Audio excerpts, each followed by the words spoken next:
Cancel your weekend plans because you're going to want to head to Hood River for You Pick Cherries and Lavender while they're still around.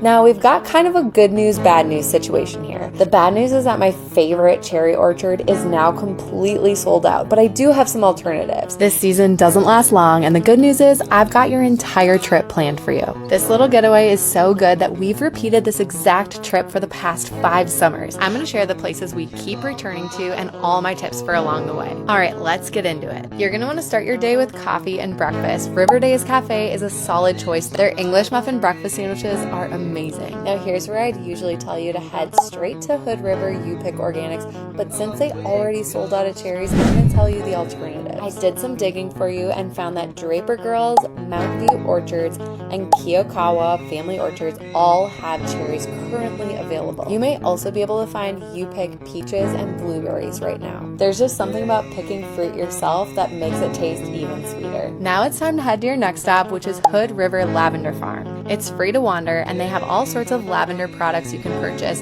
You can also do you-cut lavender bouquets here. I highly recommend getting an ice cream cone here. They do a lavender honey and a lemon twist, which is a really nice combination. Now it's time for lunch, and you've got all sorts of options. Stave and Stone Winery is right next door, and that makes a great choice. Another one that we tried for the first time recently after getting all sorts of recommendations for it was Grateful Vineyard. They had an amazing pear pizza, and their wine flight was really nice. One other thing that stands out here is the incredible view of Mount Hood on a clear day. We had some clouds, but it was still amazing. Another spot with an amazing view that's a bit off the beaten path is Solera Brewing. I highly recommend their burrito bowl with pulled pork. And there you have a perfect little getaway to Hood River for cherry and lavender season. Cherries came early this year, so be sure to head up there as soon as possible if you want to pick them yourself. If you've got more time or want more recommendations of where to eat or things to do, I've got you covered. We go to Hood River at least 4 times a year, and we have a huge free guide that'll help you plan the perfect trip. Comment sweet and I'll send you the link.